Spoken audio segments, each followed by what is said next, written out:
keyboards, keyboards, keyboards, keyboards all around, more keyboards. But the question is, what should I be learning when I take my first lesson or lessons? So today I'm going to show you ideas of what you as a beginner keyboardist needs to focus on. And today I have the pleasure of playing on a Nord Stage 4, which is always a good keyboard to use for context. So here's a Nord Stage 4. If I was learning keyboards for the very first time, my recommendation to you would be to learn scales and chords, because that will form a lot of what you end up doing. The scales I want you to learn are, number one, the major scale. On the key of C, it sounds like this. 1, 2, 3. Your fingers are given names. 1, 2, 3, 1, 2, 3, 4, 5. You got to learn how to play that with the right fingering.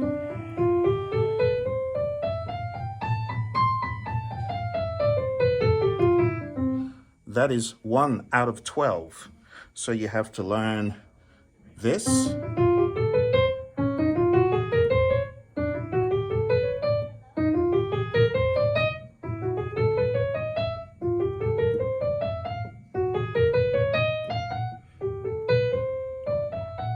And the fingering, you can see, I obviously have some work to do on my fingering on some of these, the ones I don't play too often.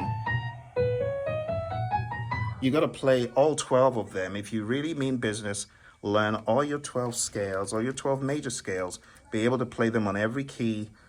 When you're done with the right hand, go for the left hand. Also try to run the scale in octaves, because it shows you truly know the notes.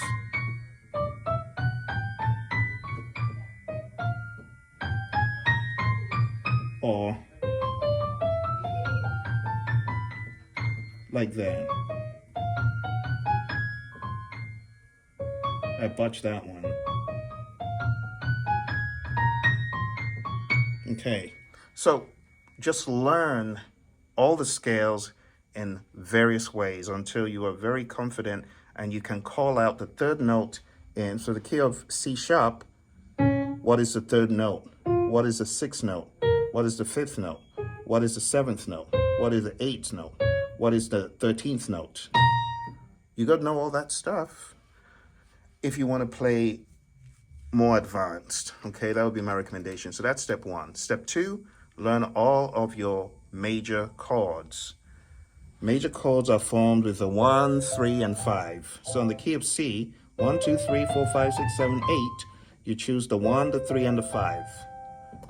Right? The right way the book says you should hold it is this, the middle, and the pinky. Now, I didn't learn like that. I learned to hold my major chords like this because I play a lot of extensions. So for the extensions, I play that, or, like a 4 with an octave as well, or that, or that, or that, or this. I play a lot of these 4-fingered chords. So my recommendation is to learn all the majors, all the majors. See that? All the major chords. That was all of them.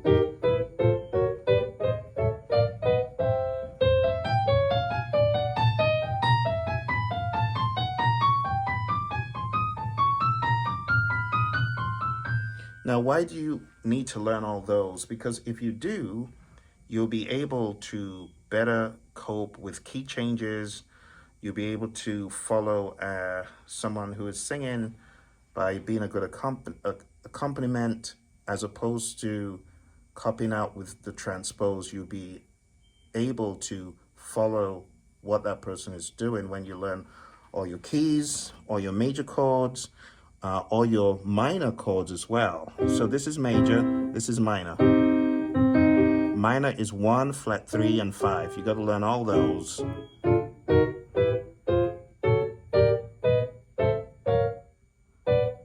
so it's not trial and error. So you truly know when you're hitting the mark and when you're not. The other thing you should learn is the minor scales. So all the minor scales. So, you know, the major starts from C to C. The simplest one to grasp is the minor on A that goes from A to A. On the key of C minor, it would be.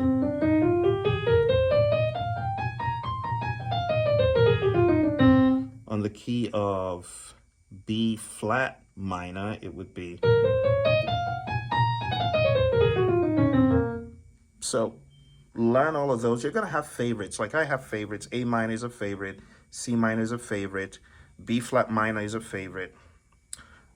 E flat minor is also a favorite because of its ease. You know, its ease of maneuver. You know it's going to be the same notes all throughout black notes, with the exception of these two, this one and this one, the F and the B. So the more you play, the more you'll get used to certain keys, and you have favorites. And there are 12 keys, my friends. And, you know, as opposed to just having C as your favorite, which some keyboardists, they love C and they just transpose. You don't want to do that.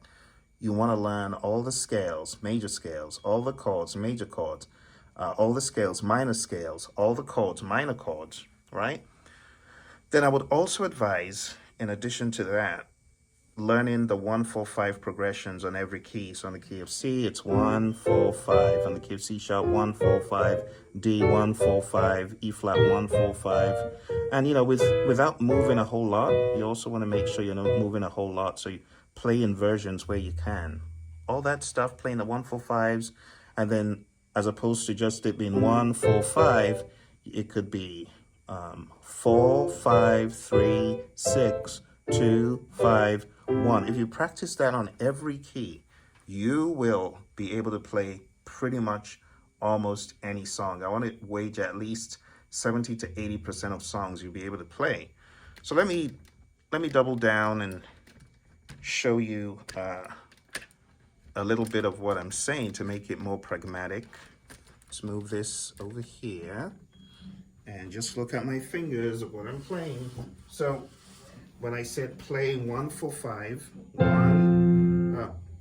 when I said play 4-5, 3-6, 2-5-1.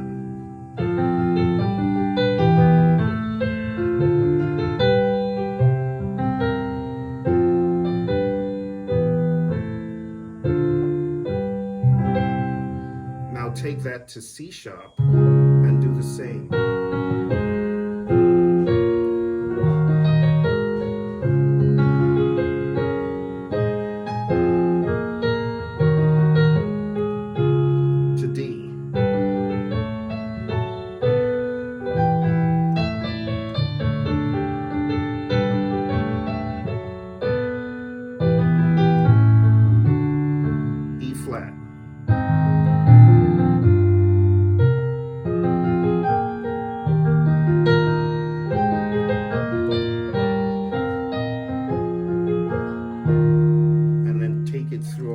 From E all the way to the end. Take it through all the way to the end. By the time you do that, my friends, I guarantee you would have probably spent close to, if not more than a year, doing all those 4, 5, 3, 6, 2, 5, 1 on all the keys. That's what I would recommend. It would be a very good exercise. And by the time you're done, you would have learned a lot. You would. I also recommend learning all the major seventh notes, all the major seventh chords, I beg your pardon, on all the keys. So this is C major 7. This is C sharp major 7. This is also C major 7. This is also C sharp major 7. So the arrangement of notes, 1, 3, 5, 7. You could have 5, 7, 1, 3, like that. So there are many ways you could play this major 7, but the way I want you to learn, kind of go through similar discoveries I did, is to play those major 7th chords on all the keys. There's an advantage of doing that. If you can play a major seventh chord, you're invariably playing a minor chord and a major chord together. This is E minor. This is also C major. So by the time you've done your rounds, you'd have learned so much. And there's various applications of these. You can actually suspend these major chords by adding the ninth note. So if I play a C major 7 and I add the ninth as a bass, it gives a very thick sound. See? See that?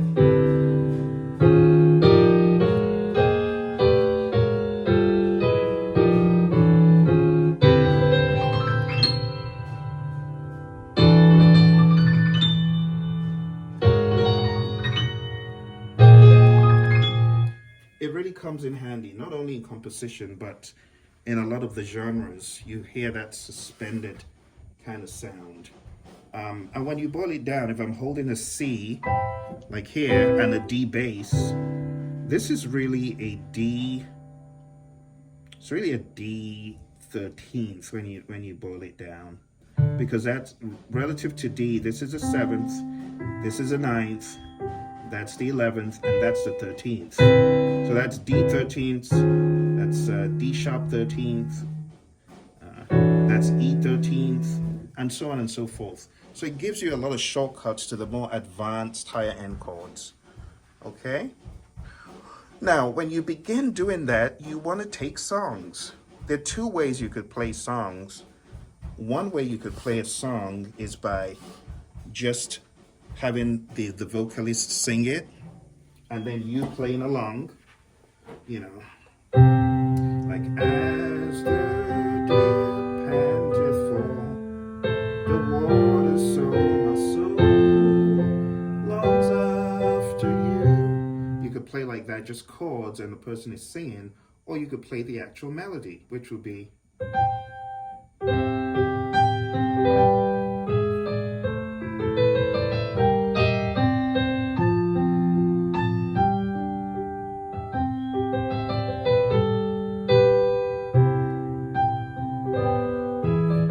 And that would be as though you're playing the melody and the chords at the same time. You see, it's very different because I'm not playing the chords with my left. I am kind of incorporating the melody with my right. See, I play that chord. See that? So I'm playing the melody and the chords at the same time. So what you probably want to do is learn both ways. Once you get all the chords down, you want to make sure you've got an ability to play melody and chords. You want to make sure you're able to accompany someone who's singing by just playing the chords.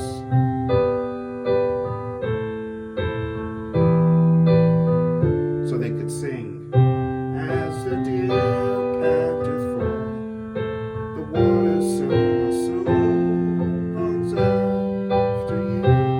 So you want to take that model of just chords,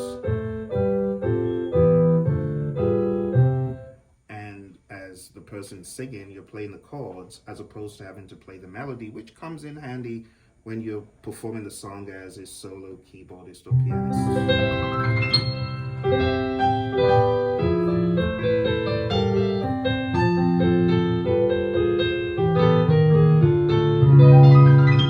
So a lot of that fancy stuff, you end up not really doing it if you're playing behind someone, depending on their preference. Some vocalists like it, others don't, but most of the fancier frills and trills and sprinkles, you may not do that at first. You may incorporate them in good taste. Because some people, when they play all the razzle-dazzle, it's just too much. You know, you can do the razzle-dazzle when you're playing alone, but when you're playing behind a vocalist, you got to tone it down. And when you're playing with other instrumentalists, you got to tone it down as well.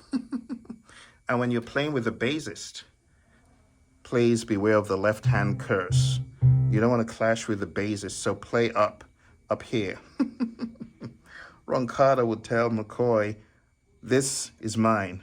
This is mine. Play, I think he would say, this is mine. Play above this, or something to that effect. And it's true. It's an inside joke between the bassist and the pianist. They're always getting in the way of the bassist down here. Those who are not well trained to play with a bassist. It's a totally different game. When you're playing alone, but the entire keyboard is yours. But when you're playing with the bassist, and then when you're playing with the lead guitarist, you gotta stay away from some of those high notes that they often go to, and just understand the range of the people you're playing with and stay out of trouble.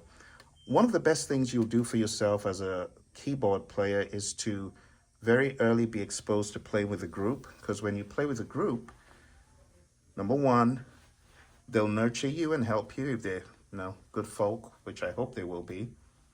And the other thing, they'll tell you if they feel this doesn't fit here, or you could do this way, or here's an idea.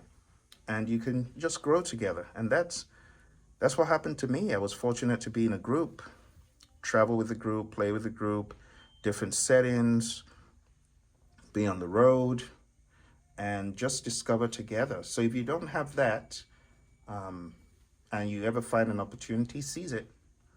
And you learn a lot from playing with other musicians. Okay?